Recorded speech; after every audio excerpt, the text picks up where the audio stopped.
6666 খানা আয়াতে কারিমা, কিন্তু তাওরীত জব্বুর ইনজিল আল্লাহ বাইন্ডিং করে প্যাকেট করে প্রত্যেক নবীদের মাথায় উড়াই দিছে। এই ইনজিল দাউদ নবী নিয়ে যাও, জব্বুর মূসা নবী নিয়ে যাও, তাওরীত নিয়ে যাও, এভাবে দিয়ে দিয়েছেন। তোমরা কিতাবগুলি নিয়ে পরে তোমাদের উম্মতদেরকে বোঝাও। কিন্তু মুহাম্মদুর রাসূলুল্লাহ আল্লাহ বাইন্ডিং করে প্যাকেট করে একদিনে দেই নাই, এক মাসে দেই নাই, এক বছরে দেই নাই, 3 বছর জিন্দেগিতে আল্লাহ দিয়ে প্রমাণ করে দিয়েছেন কিতাবটা বড় দামি। এই কিতাবের শুরুতে আল্লাহ বলে দিয়েছেন কোনো ভুল নাই। কিয়ামত পর্যন্ত যত বড় জাস্টিসটা হোক না কেন, যত বড় লেখক বৈজ্ঞানিকটা হোক না কেন, তারা বহু রিসার্চ করে দেখেছে আল্লাহর কোরআনের জের জবর পেশ তো দূরের কথা, আল্লাহর কোরআনের আয়াত তো দূরের কথা। নবী সাল্লাল্লাহু আলাইহি ওয়াসাল্লাম خيركم من تعلم القرآن وعلمه أو كما قال عليه الصلاة والسلام কয়েকবার দুরূদ শরীফ পড়ে আল্লাহুম্মা সাল্লি আলা সাইয়্যিদিনা মাওলানা মুহাম্মদ ওয়া আলা আলিহি ওয়া আসহাবিহি ওয়া বারাক ওয়া সাল্লাম। اللهم صل على سيدنا وشفيعنا وحبيبنا ومولانا محمد صلى الله عليه وعلى آله وأصحابه وبارك وسلم.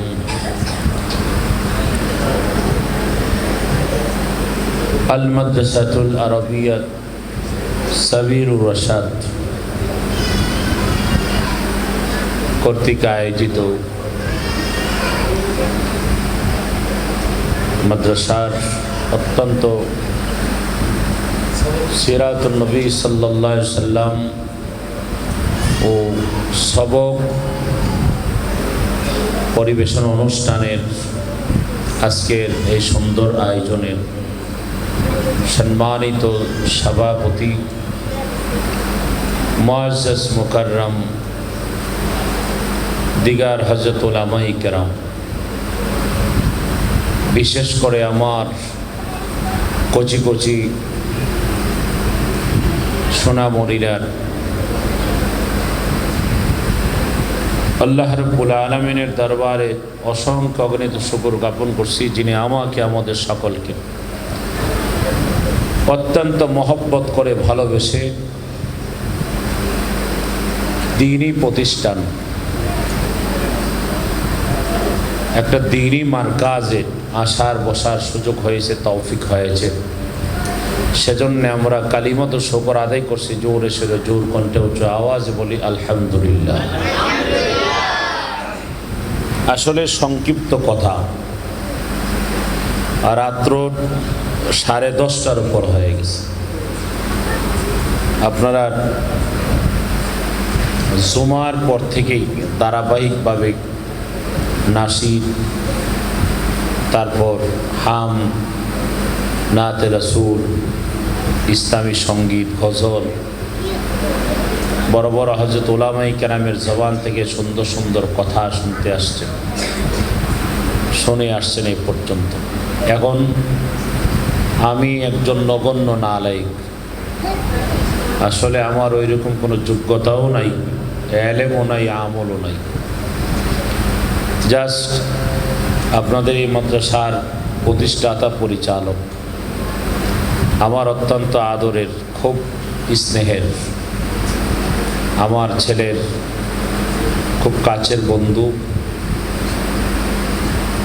হাফেজ মাওলানা মুফতি সাব্বির আহমদ, আমার খুব মহব্বতের কলিজার। আসলে আমি অসুস্থ, আমার পায়ে সমস্যা, এরপরও তার অনুরোধে আমি চলে আসছি। আসলে লম্বা চূড়া কথা না, সংক্ষিপ্ত কথা। মোস্ট ইম্পর্টেন্ট মেকার দি গর জাল্লা, এটা একটা কোরআনের বাগান। এখানে দুনিয়ার অন্য কোনো শিক্ষা দেওয়া হয় না। শিক্ষা দেওয়া হয় আল্লাহর কোরআন। যে কোরআন শিখলে দুনিয়া তো লাভ, আখিরাত তো লাভ। এ কোরআন এত দামি, আল্লাহ রাব্বুল আলামিন কোরআনের শুরুতেই বলেছেন, যালিকাল কিতাবু লা রাইবা ফীহি হুদাল লিল মুত্তাকিন। কোরআনটা দামি বিদায় রব্বুল আলামিন এই কোরআনের শুরুতেই বলেছেন যে তোমাদেরকে ওই কিতাবটা দিয়েছি। আল্লাহ নিজে বলতেছেন যে যালিকাল কিতাবু লা রাইবা ফীহি হুদাল লিল মুত্তাকিন, তোমাদেরকে ওই কিতাবটা দেওয়া হয়েছে যে কিতাবটার মধ্যে কোনো ভুল নাই। বলে হুজুর, অন্যান্য কিতাবের মধ্যে কি কোনো ভুল ছিল? অন্যান্য কিতাবের শুরুতে আল্লাহ যালিকাল কিতাব লেখে নাই। আপনি তাওরীত বলেন, ইনজিল বলেন, জব্বুর বলেন, আর সহিফাত 104 খানা কিতাব আল্লাহ রাব্বুল আলামিন এই দুনিয়াতে বিভিন্ন সময়ে নবীদের মাধ্যমে দিয়েছেন। কিন্তু একেবারেই শেষে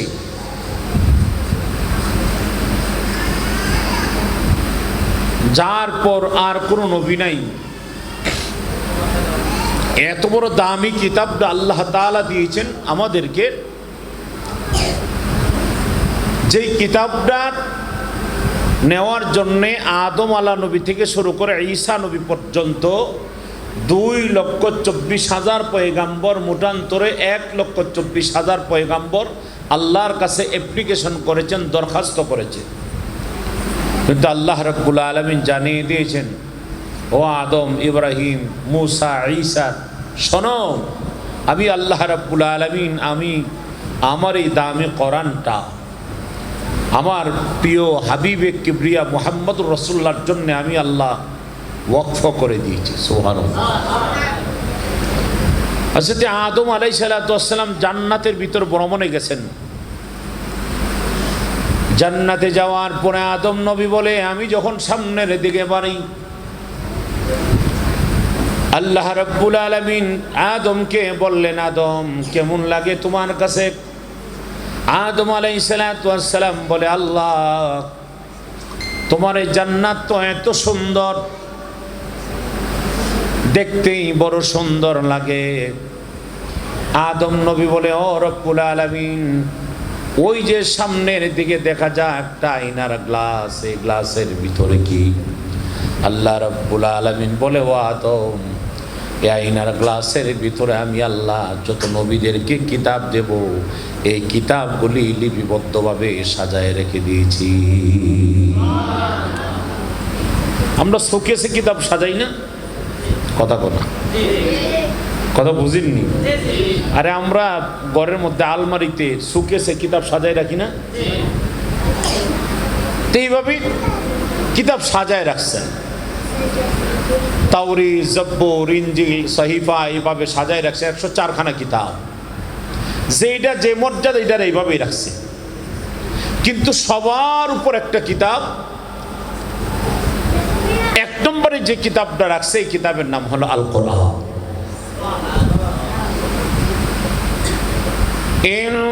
ইন্নাহু লাকুরআনুন কারীম।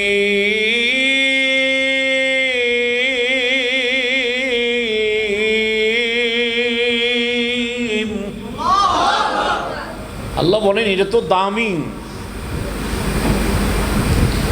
ফি কিতাবিম মাকনুন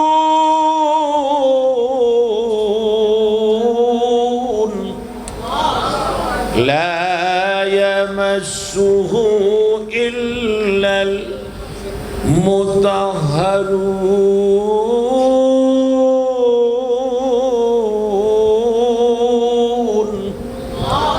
আল্লাহ নিজে বলেন এটা ওই কিতাব যে কিতাবে কোনো ভুল নাই, দামি কিতাব। লা ইয়ামাসসুহু ইল্লাল মুতাহহারুন, যেই কিতাবটা পবিত্র।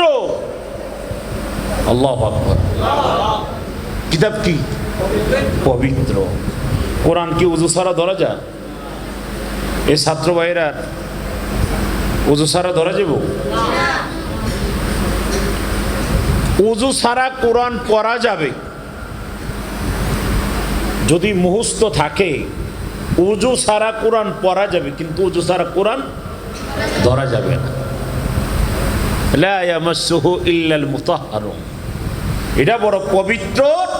আর এটার যিনি সত্তা তার চাইতে আরো বেশি পবিত্র। আল্লাহু আকবার। যাই হোক, সংক্ষিপ্ত কথা। তো জিবরাইল আলাইহিস সালাতু ওয়াস সালামকে হযরত আদম বললেন, ইয়া আখি জিবরাইল, হাযাল কিতাব, এটা কোন কিতাব?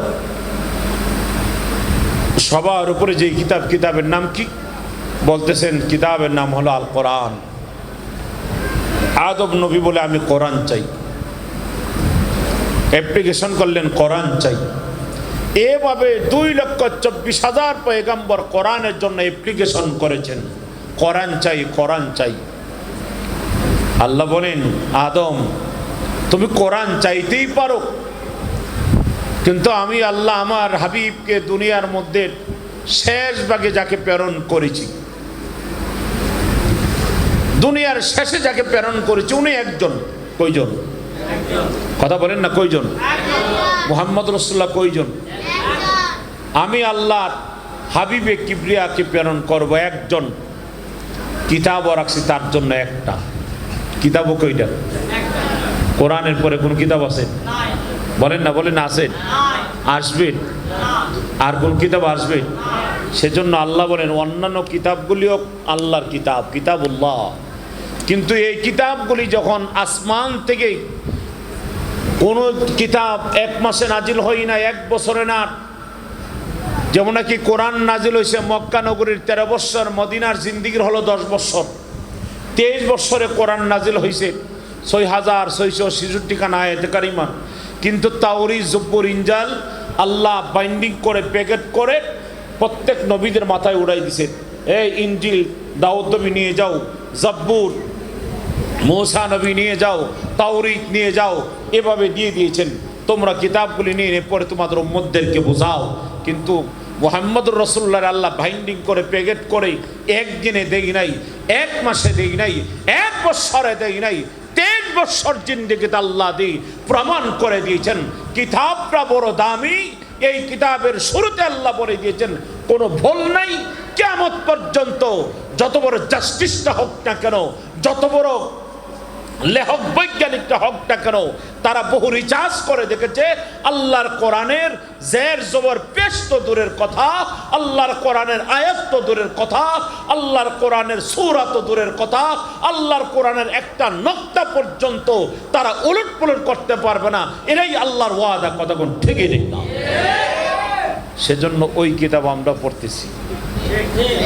কথা কোন ওই কিতাব আমরা পড়তেছি। তাহলে কত বড় আপনি দেখেন, আল্লাহ রসুল বলেছেন একজন হাফেজ যখন কোরআন পড়ে, একটা মাসুম বাচ্চা কোরআন পড়লে এখানে দাঁড়ায় 30 পারা কোরআন তার সিনার মধ্যে লিপিবদ্ধ করেছে। আল্লাহ রাব্বুল আলামিন বলেন, ওগো নবীজি ওই মানুষগুলিদেরকে জানায় দেন যেই মানুষটার সিনার মধ্যে আল্লাহর 30 পারা কোরআন লিপিবদ্ধ করে নিয়েছে, আমি আল্লাহর আরশের চাইতে দামি, আরশের চাইতে বন্দার এই দেহটা, বন্দার এই কলবটা আমি আল্লাহর কাছে কোটি কোটি গুণ বেশি দামি। সেজন্যই তো বলা হয়েছে হাফেজ কোরআনের সিনাটা হলো জিন্দা লোহে মাহফুজ। আল্লাহু আকবার। হাফেজ কোরআনের সিনাটা, কষ্ট হইতেছে না? শেষ করে দিতেছি। হাফেজ কোরআনের যে সিনাটা আছে, এই সিনাটা জিন্দা লোহে মাহফুজ। সেজন্যই গার্জিয়ান যারা আছেন, অভিভাবক যারা আছেন, আপনাদের প্রতি আমার একটা আকুল আবেদন। এই বাচ্চাগুলি বাসায় গেলে দুষ্টামি করে না? করে। কিন্তু কোনো সময় এদেরকে প্রহার করবেন না, কারণ সে কিন্তু আল্লাহর কোরআন পড়ে। তাকে কোনোদিন এ কথা বলবেন না তুই ধ্বংস হয়ে যা, আমি বাবা হয়ে তোর জন্য বদদুয়া করলাম। কারণ আপনি তাকে বলেন নাই তার সিনার মধ্যে আল্লাহর কোরআন আছে। সাবধান। তিরমিজির হাদিস, রসুল বলেছেন যার সিনায় কোরআন থাকে তাকে দুনিয়ার কেউ ইজ্জত না করলো স্বয়ং আল্লাহ তাকে ইজ্জত করে। নদীর মাছ আছে না, এই নদীর মাছ এই হাফেজ কোরআনের জন্য দোয়া করে। গর্তের পিপিলিকা হাফেজ কোরআনের জন্য দোয়া করে।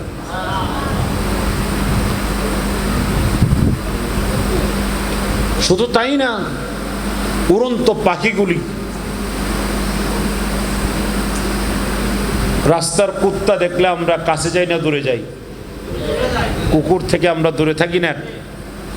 এই কুকুরটা ঘুম থেকে ওঠার পরে বলে, আল্লাহ তুমি আমারে সুদখোর দেখায়ও না, আল্লাহ ঘুষখোর দেখায়ও না, কিন্তু আল্লাহ তুমি আমার একটা হাফেজে কোরআন দেখাও। আমার সামনে দিয়ে যদি সুদখোর যা ঘুষখোর যা, তার শরীরের বাতাসটা আমার শরীরে লাগলে আমার শরীর থেকে জর্জর করে ঘাম বের হইতে থাকে। আর একজন হাফেজে কোরআনের শরীরের বাতাস যখন আমার শরীরে লাগে তখন আমার শরীরের ভিতরে ঠান্ডা পায়। সেজন্য হাফেজের দাম বেশি। আল্লাহর রাসূল বলে, হাফেজে কোরআনের দাম এত বেশি কেন? কিয়ামতের ময়দানে একজন হাফেজকে বলবেন, হাফেজ তুমি জান্নাতে যাও। হাফেজ কইবে, আল্লাহ আমি জান্নাতে যাব না। কেন যাব আমি জান্নাতে? আল্লাহ কইবে তোমার জন্য জান্নাত মুক্ত করা। কোন আল্লাহ আমি একা যাব না। কেন যাইব না? আল্লাহ আমার আব্বা কই, আমার আম্মা কই। সুবহানাল্লাহ। আল্লাহ আমার ভাই কই, আমার বোন কই। আল্লাহ তো তখন ওই জান্নাত আল্লাহ কইব যে যাও তোমার মা নিয়ে যাও, বাবা নিয়ে যাও, ভাই নিয়ে যাও, বোন নিয়ে যাও। আল্লাহ না, আমার উস্তাদ কই, যে উস্তাদ আমার কষ্ট করে পড়াইছে। সুবহানাল্লাহ। একজন হাফেজে কোরআনের জন্যে 10 জন জাহান্নামী, যাদের উপরে জাহান্নাম ওয়াজিব, ওই জাহান্নামীদেরকে সুপারিশ করে জান্নাতে নেওয়ার জন্য আল্লাহ তাআলা তাকে দায়িত্ব দিয়ে দিবেন। সুবহানাল্লাহ। সেজন্য আমার ভাইরা, আপনি গার্মেন্টসে চাকরি করেন, আপনি মেল ফ্যাক্টরিতে কাজ করেন, বড় কষ্ট করেন, 10,000 15,000 টাকা বেতন পায়, আর ছেলেটার পিছনে 2-3 হাজার 4 হাজার 5 হাজার টাকা খরচ করতেছেন। আপনি যদি স্কুলে পড়াইতেন খরচ করতেন না? কথা বলো। আপনি যদি এই ছেলেটার স্কুল কলেজে পড়াইতেন খরচ করাইতেন না? করতেন। কারণ আপনার দায়িত্ব হলো তারে বড় করে দেওয়া। সুশিক্ষা কোনটারে বলে? আমি ওই শিক্ষাটারে ছোট করে দেখছি না। সুসন্তান কাকে বলে?